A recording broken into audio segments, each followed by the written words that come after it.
Deus, pelo coro da nossa igreja e por poder compartilhar conosco isso que eles ensaiaram e isso que nós podemos nesse instante, reconhecer o senhorio de Jesus Cristo nas nossas vidas. Quão importante é nós afirmarmos, nós experimentarmos isso dentro dos nossos corações e termos essa paz de que o Senhor, Ele é Senhor das nossas vidas e por isso podemos experimentar a paz, podemos experimentar a tranquilidade, podemos enfrentar o medo e o medo do medo, Nós estamos no momento final já dessa série de mensagens em que estamos trabalhando esse tema, E se o medo já é ruim, a experiência do medo, o medo do medo faz com que algumas pessoas ou qualquer um de nós possamos nos sentir em algum momento paralisados, E aí muitas vezes nós nem enfrentamos determinadas situações antes mesmo que venhamos a ter a experiência, essa experiência, digamos assim, ruim, Mas nós podemos pensar, à luz da palavra de Deus, de como podemos enfrentar o medo, e eu gostaria de pensar de um modo especial sobre o medo do abandono. Quem aqui já não se sentiu numa situação em que se sentiu abandonado? Então nós vamos abrir nossas Bíblias no Evangelho de Mateus, capítulo 14, a partir do verso 22. Então abram suas Bíblias, seus celulares e vamos acompanhar o texto e a narrativa tão bonita e tão interessante que pode nos falar tantas coisas e fortalecer o nosso coração diante da experiência do medo, Nós vamos então ler Mateus capítulo 14 a partir do verso 22. Diz assim a Escritura. Mateus 14 a partir do verso 22 diz assim: Logo a seguir compeliu Jesus os discípulos a embarcar e passar adiante dele para o outro lado, enquanto ele despedia as multidões. E despedidas as multidões, subiu ao monte, a fim de orar sozinho. Em caindo a tarde, lá esperava ele só. Entretanto, o barco já estava longe, a muitos estádios da terra, açoitado pelas ondas, porque o vento era contrário. Na quarta vigília da noite, foi Jesus ter com eles, andando por sobre o mar. E os discípulos, ao verem-no andando sobre as águas, ficaram aterrados e exclamaram: É um fantasma! E tomados de medo, gritaram. Mas Jesus imediatamente lhes disse: Tende bom ânimo, sou eu, não temais. Respondeu-lhe Pedro, disse: Se és tu, Senhor, manda-me ir ter contigo por sobre as águas. E ele disse: Vem. E Pedro, descendo do barco, andou por sobre as águas e foi ter com Jesus. Reparando, porém, na força do vento, teve medo e, começando a submergir, gritou: Salva-me, Senhor! E prontamente Jesus, estendendo a mão, tomou-o e lhe disse: Homem de pequena fé, por que duvidaste? Subindo ambos para o barco, cessou o vento, e os que estavam no barco o adoraram, dizendo: Verdadeiramente és Filho de Deus. Oremos nesse instante, coloquemos os nossos corações diante do Senhor. Ó Pai, mais uma vez, ó Deus, nós colocamos os nossos corações diante da presença do Senhor, ó Deus, diante da Tua palavra, diante, ó Deus, daquilo que nós cantamos através dos louvores. Colocamos, ó Pai, os nossos corações diante do Senhor, porque o Senhor conhece, ó Deus, o nosso caminhar, conhece, ó Deus, a intimidade de cada um de nós. Sabe, ó Deus, as coisas que nós enfrentamos no dia a dia, as alegrias, as tristezas, as situações, ó Deus, que nos causam terror, que nos causam, ó Deus, a sensação até de abandono muitas vezes. E por isso nós colocamos o nosso coração diante do Senhor, diante da Tua palavra, para que a Tua palavra, ó Deus, nos fale ao coração. Essa é a oração que nós fazemos em nome de Jesus Cristo. Amém. O medo é uma experiência bem humana. Todos aqui podem relatar alguma situação em que você sentiu medo. Nós temos trabalhado aqui algumas temáticas, O medo da morte, o medo do desamparo, como estou trazendo hoje, o medo do abandono, o medo de ficar sem um trabalho, sem um dinheiro. Tudo isso gera esse sentimento. E alguns dos temas até que nós vimos aqui podem nos dar essa sensação, o medo do abandono. E é interessante porque, literalmente, Jesus Cristo, ele citou essa palavra, né? Ele citou essas palavras quando ele disse na cruz, diante daquele momento que antecedia a sua morte na cruz, para poder pagar pelos pecados da humanidade, para pagar pelos nossos pecados. Ele disse, vamos dizer juntos: Deus meu, por que tu me desamparaste? Vamos dizer juntos: Deus meu, por que tu me desamparaste?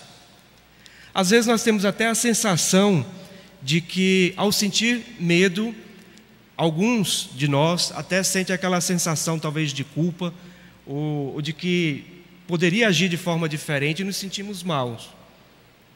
Mas o próprio Filho de Deus, na cruz, diante da possibilidade da morte, naquele instante, da morte que ia acontecer na cruz, ele disse: Deus meu, porque tu me desamparaste.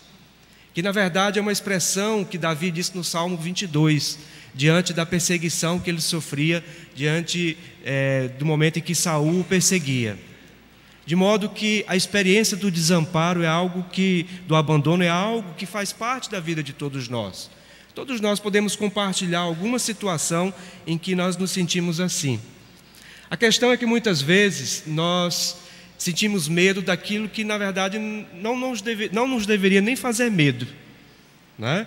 Os discípulos tiveram um certo terror a princípio, porque ao ver Jesus sobre as águas da terceira vigília, ou seja, mais ou menos das 3 horas da manhã, aliás, das 3 horas da manhã até as 6, na quarta vigília, né? Porque eles dividiam em 4 partes à noite. Naquele momento, diante de uma tempestade, do terror da tempestade, o que foi que eles viram? Eles não viram a Jesus, mas eles viram um fantasma. E muitas vezes nós temos um medo que é imaginário. Depois que a situação passa, você diz assim: rapaz, eu nem deveria ter sentido tanto medo, né? Nem doeu, passou, consegui vencer aquele obstáculo. Muitos de nós, às vezes, somos conduzidos até por um medo imaginário. O meu pai nasceu numa cidade do interior do Ceará, chamada Russas, e nasceu na zona rural. E eu me lembro que uma vez eu estava passando umas férias nessa cidade, na zona rural, com casas distantes, quase nenhuma energia elétrica em poste, e o pessoal estava dizendo que à noite aparecia um tal de porco-espinho, para quem saía pela noite andando, né? E eu resolvi, por algum motivo, eu tinha que me deslocar de um canto para o outro, não era distante, de bicicleta.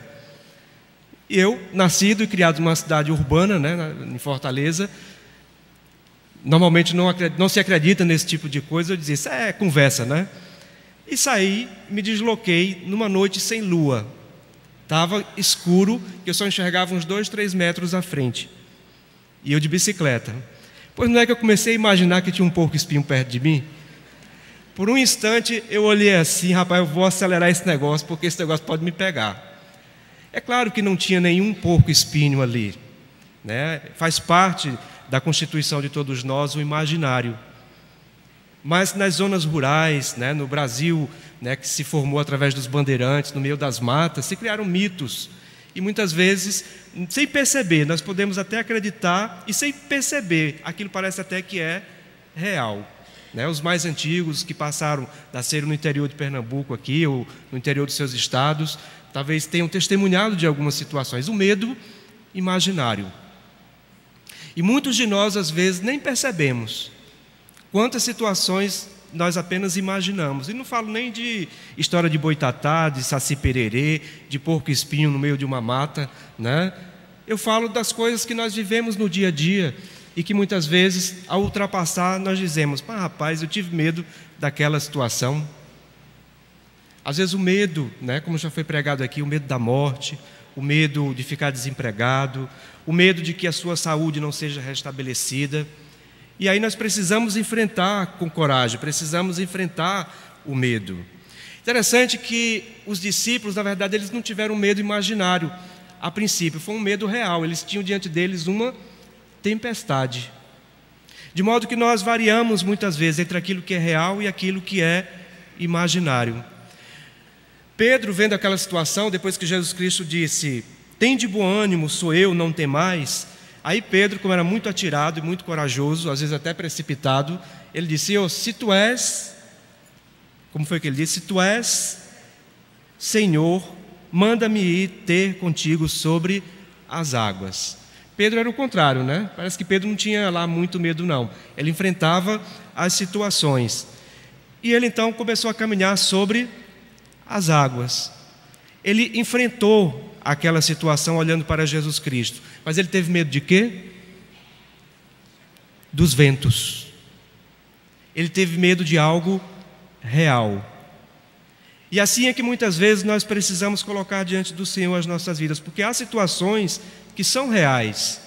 Jesus Cristo estava diante de uma situação que era real quando ele disse: Deus meu, porque tu me abandonaste, porque tu me desamparaste. E muitas vezes nós podemos perceber e nomear: eu estou com medo por causa disso. De modo que imaginariamente ou realmente nós podemos enfrentar sim o medo. E nós devemos enfrentar o medo. Muito bonita essa narrativa, né? Essa expressão quando Jesus Cristo diz: tende bom ânimo, sou eu, não temais. O medo, portanto, ele deve ser enfrentado, e Jesus Cristo vai deixando já, né, a sua mensagem: deve ser enfrentado com ânimo. Quando nós precisamos muitas vezes de irmãos, precisamos de pessoas, precisamos de família, precisamos da igreja, precisamos de pessoas que nos dizem assim: tende bom ânimo. É bom a gente ouvir uma palavra dessa, é melhor do que ouvir uma palavra de derrota, né? Não, desiste, deixa para lá. Não, tende bom ânimo. Ou seja, ter força interna para poder enfrentar a situação de medo. E Jesus Cristo diz: no mundo passareis por aflições, mas tende o quê? Tende bom ânimo. O salmista diz: por que estás triste, ó minha alma? Por que te perturbas dentro em mim? De modo que muitas vezes nós perguntamos a nós mesmos, nós podemos a nós mesmos dizer assim: Júlio, tem bom ânimo. Fernando, tem bom ânimo. A alegria e a força que nós necessitamos para poder enfrentar as situações. Portanto, nós precisamos nos animar, precisamos colocar diante do Senhor e encontrar força para enfrentar a situação, difícil qual seja ela. Essa semana eu visitando uma pessoa que está fazendo um exame para saber se aquilo ali tem uma natureza cancerígena ou não, se tem ali um câncer ou não.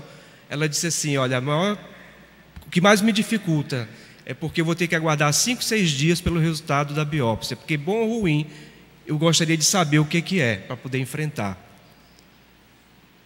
E muitas vezes, diante do que é imaginário e do que é real, nós titubeamos ou nós caminhamos, mas nós podemos experimentar o ânimo que o Senhor nos dá. Tende bom ânimo. Só que aqui não era simplesmente um ânimo, mas era a própria presença de Jesus Cristo. Quão bom a gente ouvir a voz do Senhor, Ele dizendo para nós: tende bom ânimo, sou eu, não temais. Quantas músicas nós cantamos aqui de manhã, nos cânticos. As 2 músicas que foram trazidas pelo coro, que falam do senhorio de Jesus Cristo, que falam do Senhor nas nossas vidas, que Ele é Cristo, que Ele é Cristo, que Ele é Senhor, e que nós podemos colocar os nossos corações diante dEle nas situações mais difíceis, aquelas que nos trazem essa sensação de abandono, quando Ele diz assim: sou eu. Quão bom é para o filho, né, quando no momento difícil ele escuta a voz do pai, ou a voz da sua mãe, e aquela voz já traz tranquilidade. Ou aquele aluno que, ao ouvir a voz do seu professor, né, alguém a quem ele admira, alguém que lhe ajuda, e ele escuta a voz do professor: fique quieto, né? Você vai se dar bem nessa prova, vamos estudar juntos, né? Procure acalmar-se, tende bom ânimo. Portanto, o medo, que é natural à experiência humana, ele precisa ser enfrentado com ânimo e precisa ser enfrentado com a presença de Jesus Cristo. Nós podemos colocar os nossos corações diante do Senhor e podemos colocar em oração. Quando Jesus Cristo estava no jardim do Getsêmani, ele disse: a minha alma está com angústia, angústia de morte. No texto de Lucas diz que ele suou gotas de sangue. Tamanha era a angústia que ele sentia no seu coração, tamanho o desamparo que ele sentia naquele instante. Ele disse: se possível, passa de mim este cálice, todavia seja feita não a minha vontade, mas a tua vontade. Jesus Cristo enfrentou aquela situação que era por demais difícil para ele, e enfrentou conversando com o Pai. Quantas situações Jesus Cristo mostrou que a oração é talvez o maior recurso que nós temos para poder enfrentar todas as situações, até as boas. Quando ele foi escolher os discípulos, lá em Lucas capítulo 6, que passou uma noite toda orando. Quando ele foi enfrentar as tentações no deserto, ele enfrentou em jejum aqueles 40 dias.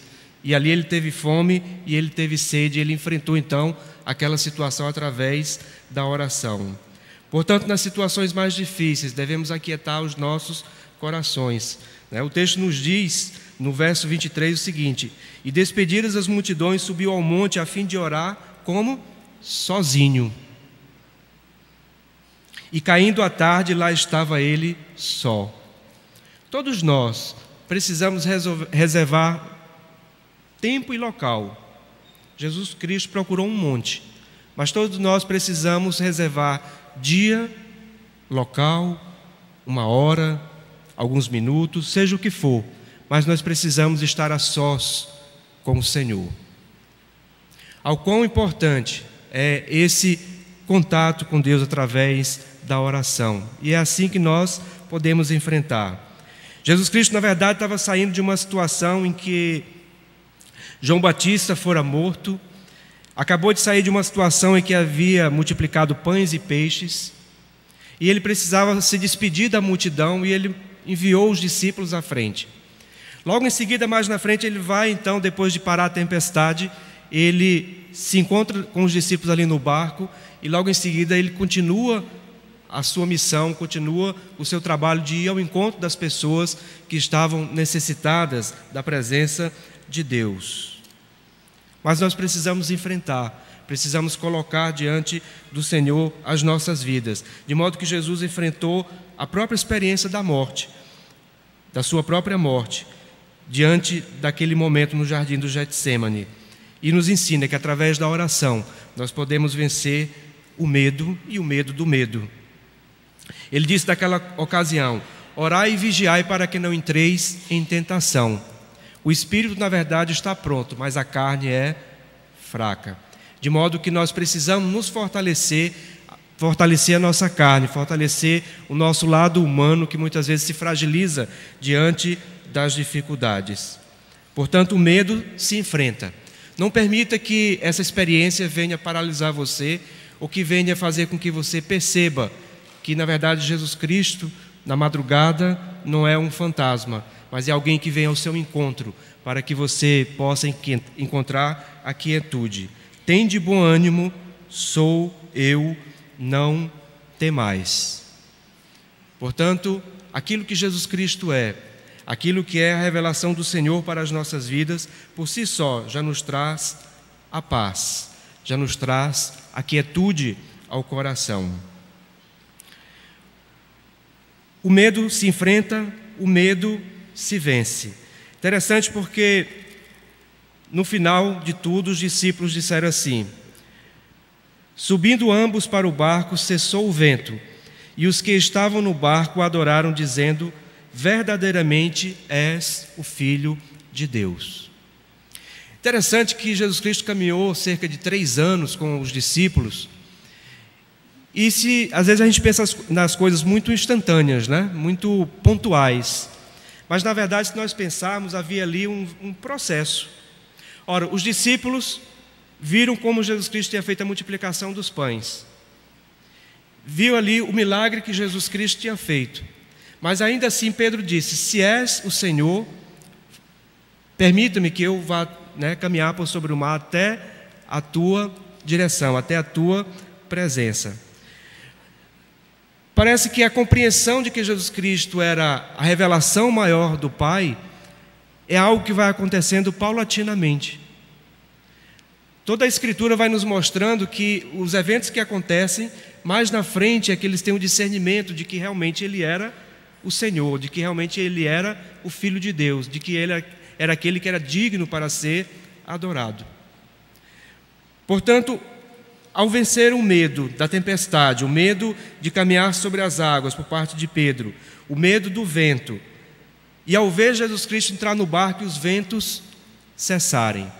Porque, na verdade, o que o texto está querendo nos dizer é que Jesus Cristo tem a ver com o Pai, como Criador, com a criação. Ele tem poder até para poder cessar os ventos. Não foi uma simples coincidência que ele entrou no barco e os ventos cessaram, mas senão a manifestação do poder de Deus através de sua vida. Aliás, esse é o objetivo dos milagres e dos sinais e das curas, era manifestar o reino de Deus através do seu Filho. Muitas vezes as pessoas ficam presas aos milagres, mas interessante porque milagres os discípulos também viram.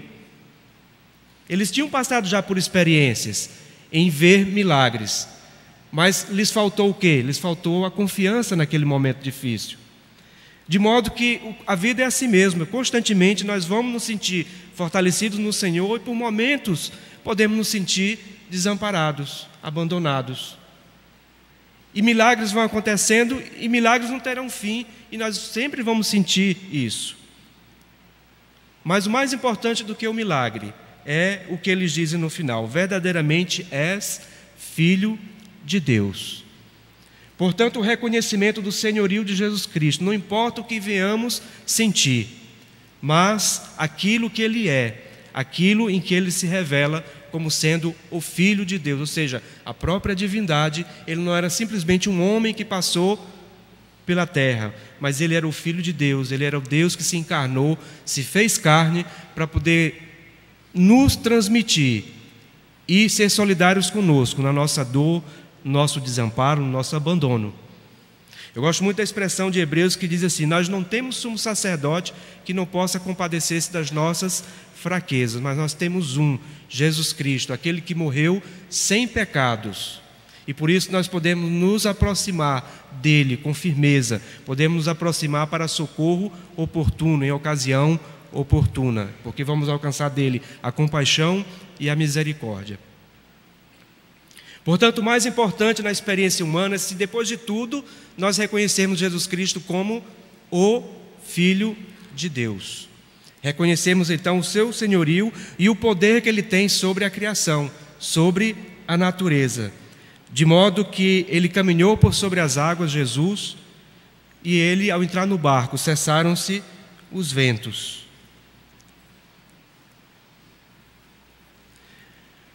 Quantos medos nós precisamos enfrentar e quantas situações nós podemos sair vencedores delas, ao perceber que aquilo que nós imaginamos de repente não era bem aquilo, ou aquilo que era real pode ser vencido. Mas no final de tudo, o texto nos diz, a partir do verso 34, depois que os ventos cessaram e depois que eles reconheceram e adoraram a Jesus Cristo como Filho de Deus, o verso 34 diz assim: então, estando já no outro lado, chegaram à terra em Genezaré.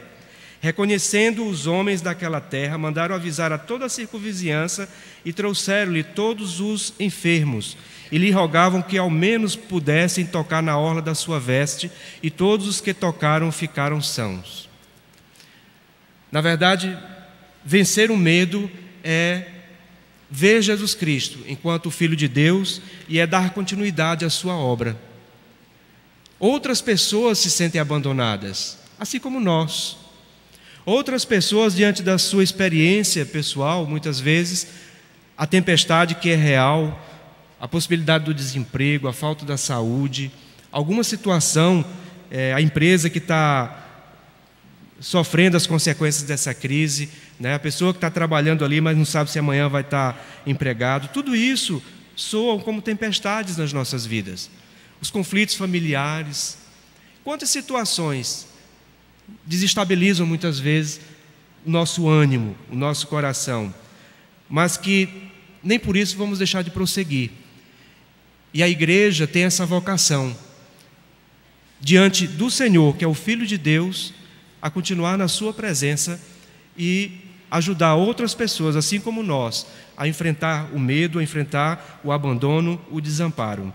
Jesus Cristo certa vez olhou para as pessoas ao passar pelas aldeias e viu que elas eram pessoas como que não têm pastor, estavam sem direção, se sentiu desamparadas, se sentiu sem o cuidado de Deus e sem o cuidado de pessoas. Mas Jesus Cristo disse: a seara na verdade é grande, poucos são os trabalhadores, por isso rogai ao Senhor da seara para que mande trabalhadores para a sua seara. Porque da mesma forma que a revelação de Jesus Cristo é algo que manifesta, é de natureza espiritual, assim também o chamado de cada um de nós para o cumprimento da sua missão. E quantas vezes, ao ajudar outras pessoas, nós percebemos que nós fomos edificados. A igreja tem essa vocação. Dali eles saíram para alcançar outras pessoas que estavam também se sentindo desamparadas, outras pessoas que careciam da presença do Senhor. A experiência do abandono, portanto, é uma experiência humana, é algo que todos nós experimentamos, o medo do desconhecido, mas nós podemos enfrentar. E o Senhor nos diz com suas doces palavras: tende bom ânimo, sou eu. O não temais vem depois. E os discípulos, assim, juntamente com Jesus Cristo, puderam prosseguir na caminhada. Como igreja, nós podemos, sim, a cada dia nos fortalecermos no Senhor e podemos cumprir a sua missão. É uma forma também de enfrentar os medos. É uma forma de, como igreja, estabelecermos essa íntima e profunda comunhão com o Senhor. Que o Senhor nos dê a coragem, que o Senhor nos dê a sobriedade, que o Senhor nos dê a quietude para poder agir de forma sóbria diante dEle. Que o Senhor nos dê a paz de que nós necessitamos e a força para poder empreendermos a nossa caminhada. Seja na sua família, seja no trabalho, seja na vizinhança, no trânsito, na igreja, mas o Senhor há de nos fortalecer para que venhamos a enfrentar todas as situações que são contrárias e que nos causam certo terror. Que o Senhor, então, nos abençoe em tudo, venha nos dirigir. Oremos. Senhor, nesse instante, ó Pai, nos colocamos diante da presença do Senhor, ó Deus, agradecidos por Tua palavra, agradecidos, ó Deus, porque nós sabemos que em qualquer que seja a situação, o Senhor está sempre ao nosso lado, o Senhor nunca nos desampara. Mas muitas vezes, ó Deus, nós nos sentimos como estivéssemos, ó Pai, abandonados, ó Pai. Mas nós sabemos também que o Senhor não nos desampara, por isso nós colocamos diante do Senhor os nossos corações, para que através do Teu Santo Espírito, do Teu Santo Espírito Consolador, ó Pai, venhamos a nos fortalecer, venhamos, ó Deus, a experimentar, ó Deus, a Tua doce e suave voz que diz: tem bom ânimo, sou eu. Por isso nos colocamos diante do Senhor, em tudo agradecidos e pedindo em tudo a Tua direção, em nome de Jesus Cristo. Amém, Pai. Amém.